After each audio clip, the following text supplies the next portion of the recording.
तो मेरे प्यारे बच्चों, हम संधि की अगली कड़ी में आपको लेके चलते हैं। तो आइए, संधि में इससे पहले हमने आपको बताया था कि संधि 3 प्रकार की होती है, स्वर, व्यंजन, विसर्ग। उनमें स्वर संधि आपको बताई गई थी हाई स्कूल तक 5 पढ़ना है, 5 प्रकार के, जिनमें से आपको हमने इससे पहले दीर्घ संधि पढ़ाया, उदाहरण सही। अब उस दीर्घ संधि के बाद हम आपको लेके चलते हैं दूसरी संधि, गुण संधि की तरफ। तो आइए, बड़े ध्यान से इसको गौर से देखिए और समझने की कोशिश करिए, क्योंकि ये व्याकरण है। हमने आपको बताया था ये जो व्याकरण है एक तरह से कॉमन सिलेबस सब्जेक्ट के अंतर्गत आती है, जो हिंदी और संस्कृत दोनों में आती है। तो उसी में संधि के रूप में हम वह सिलेबस पढ़ रहे हैं जो कि संधि के दूसरी पार्ट में आपको बताया गया था, स्वर संधि का दूसरा भाग गुण संधि। तो आइए देखते हैं गुण संधि की तरफ। गुण संधि है क्या? देखिए, दूसरी संधि आपको बताई गई थी कि गुण संधि। हमने आपको बताया था हिंदी के साथ संस्कृत भी लेके चलेंगे। तो देखिए, इसका सूत्र भी हमने आपको लिखा है, आद गुण। गुण संधि का सूत्र क्या है? आद गुण। आद गुण अर्थात अ या आ के बाद ह्रस्व या दीर्घ, यानी ह्रस्व या दीर्घ, ए, ओ, रे, लरे आए तो दोनों मिलकर यानी ये और ये सारे क्रमशः मिलकर, जब दोनों मिलेंगे यानी मिलकर क्या बनाते हैं? ए, ओ, अल, ये बन जाते हैं। कैसे? आइए हम यहां एक आपको सूत्र एक्सप्लेन करते हैं, उसके बाद उसके सूत्र के थ्रू आपको ढेर सारे एग्जाम्पल से इसको और आपके सामने व्याख्यायित करते हैं, समझाते हैं।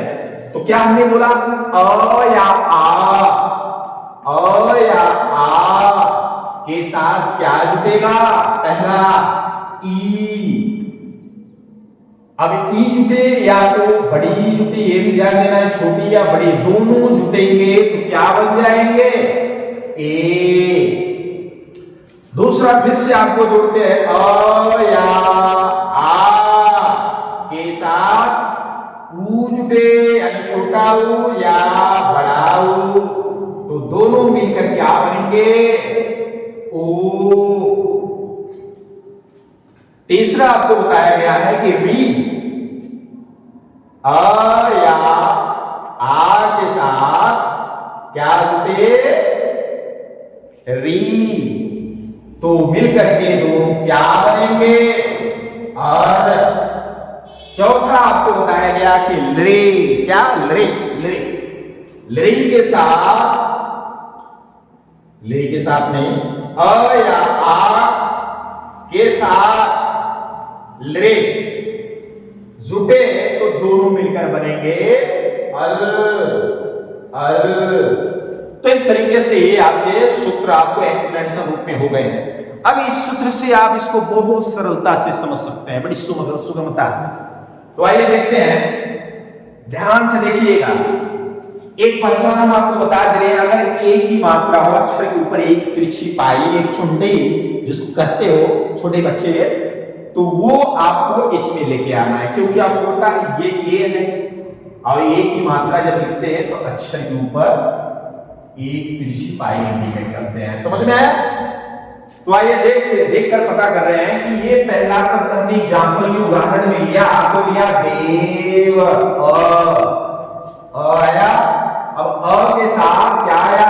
इंद्र। इंद्र का पहला शब्द ई है, छोटी, यानी अ और ई मिलकर के क्या बनेगा?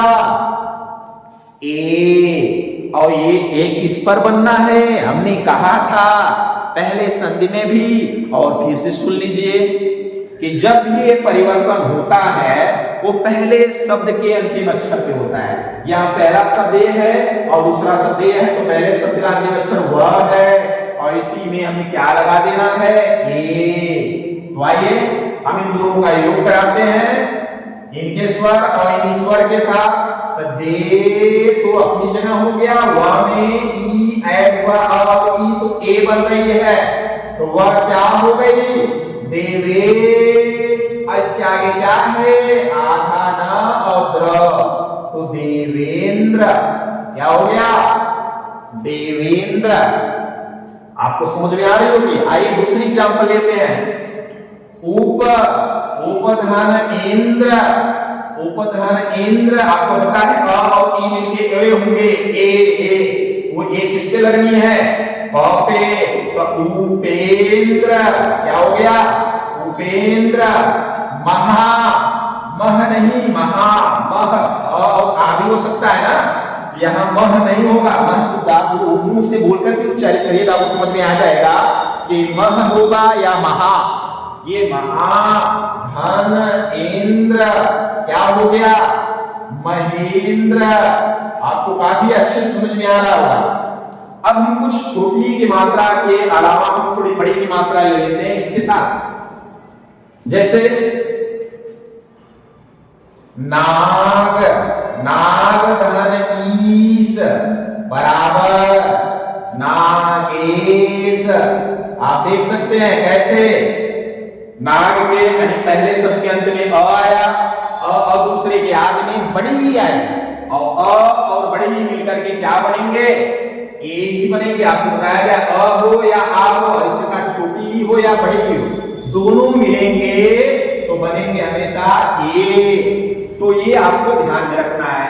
इस तरीके से नाग धन ईस बराबर नागेश। अच्छा और देख लेते हैं, कमल, कमल धन ईस, कमल धन ईस। आपको अंतिम अक्षर पे ही ए लगा देना है, कमलेश, कमलेश। देख सकते हैं गंगा, गंगा धन ईस, गंगेश, गंगेश। इस तरीके से आपका ये पहला सूत्र इस तरीके से कंप्लीट हो रहा है। देख सकते हैं, आपको समझ में आ गया होगा। अब हम इसके अलावा हम चलते हैं दूसरी सूत्र। ये तो पहला हो गया, अब दूसरी सूत्र की तरफ लेके चलते हैं और देखते हैं कि वह आपस में जुड़कर कैसा रचना या कैसा शब्द बना रहा है। आइए देखते हैं। जैसे पर, पर धन उपकार, पर धन उपकार। इसमें देखिए अ आया, अ के साथ उ आएगा, ध्यान देना है। ई आ रही थी यहाँ पे, अभी तो दूसरे शब्द के अंत में अभी उ आनी चालू होगी, या तो छोटा हुआ आएगी या तो बड़ा हुआ आएगी। ये बड़े ध्यान से देखना। अब पर अ और उ मिलकर क्या बनना है, ओ। अ और उ, अब ये ओ किस पे बनना है, पहले शब्द के अंतिम अक्षर पे। परिवर्तन हमेशा पहले शब्द के अंतिम अक्षर पे हो, तो ये हो जाएगी ओ, यानी परो पकार। ध्यान दीजिए, परोपकार। आगे देख लीजिए इसी तरह नवधान उदय। तो क्या हो गया, अ और मिलके ओ, नवोदय, नवोदय हो गया। ये हो गए आपके दो आपके हो गए दूसरे सूत्र के। और भी देखना है तो और भी देख सकते हैं, जैसे कि महोत्सव, महाधन उत्सव। ये हो गया महोत्सव। आपको बहुत अच्छे ढंग से समझ में आ रही होगी। इसके अलावा और भी देख सकते हैं। नेक्स्ट देख लीजिए, हेत, हेत, हेत धन उपदेश, उपदेश। क्या हो गया, हितोपदेश। ये इस तरीके से आपके अ या आ के साथ दूसरा सूत्र छोटा हो या बड़ा हो से मिलकर क्रमशः वो बनने वाला ये कंप्लीट हुआ। अब हम चलते हैं लास्ट के दोनों सूत्र की तरफ। अब लास्ट के दोनों सूत्र की तरफ देख लीजिए, उसके भी एग्जाम्पल आप देख लीजिए अच्छे से, बड़ी सरलता से आपको वो भी समझ में आ जाए। देखिए तीसरी सूत्र आपको अ या आ के साथ री आनी चाहिए और अर बन रहा है। जैसे महाधन ऋषि, महाधन ऋषि। अब आपको ये बताया गया कि अ या आ के साथ री आए तो अर बनेंगे। तो बना क्या, आ और री के साथ में अर, तो महर्षि, महर्षि। देख सकते हैं बहुत अच्छे से, समझ में आ गई। इसी तरह और बना लीजिए, देवधन ऋषि, देवधन ऋषि बराबर देवर्षि। देख सकते हैं देवर्षि। इसके अंत में आ और री आया तो और फिर भी बन रहा है महर्षि। इसके अंत में अ आया, इसके आदि में री आया, अ और री मिलके अर, ये भी बना देवर्षि। देख सकते हैं। एक और लिख लीजिए इसका, सप्तधन ऋषि, सप्तधन ऋषि बराबर सप्तर्षि। ये हो गए आपके तीसरे सूत्र के क्रम से कम 3 एग्जाम्पल।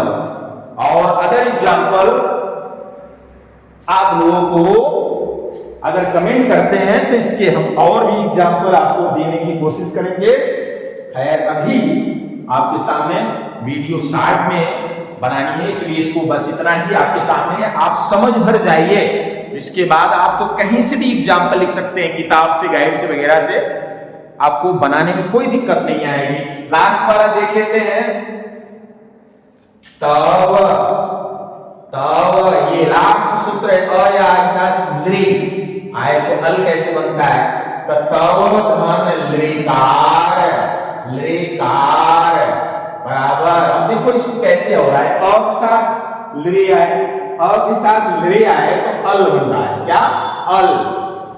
तवल बराबर तवलकार। देख सकते हैं अ और लृ अल बनेगा तो के बाद ही अल बन रहा है ना, तवलकार। ये हो गया। इसी तरह महाधन लृकार बराबर महलकार। इस तरीके से आपका ये गुण संधि कंप्लीट हुआ। देख सकते हैं किसी भी दिक्कत और किसी भी तकलीफ या नासमझी हो तो आप इसको कमेंट में करके हमसे जरूर उसको रिवाइज करा सकते हैं, पूछ सकते हैं। हम आपको कमेंट में भी इंडिकेट कर सकते हैं या फिर दूसरी वीडियो में आप कहेंगे तो भी उसमें बना सकते हैं। इस तरीके से हमें आज संधि की दूसरी पार्ट, स्वर संधि की दूसरी पार्ट गुण यहीं पे समाप्त करते हैं। फिर चलते हैं वृद्धि संधि की तरफ अगले वीडियो में। मिलते हैं, वृद्धि को भी आप कंप्लीटली अगले वीडियो के साथ मिलते हैं। तब तक के लिए धन्यवाद।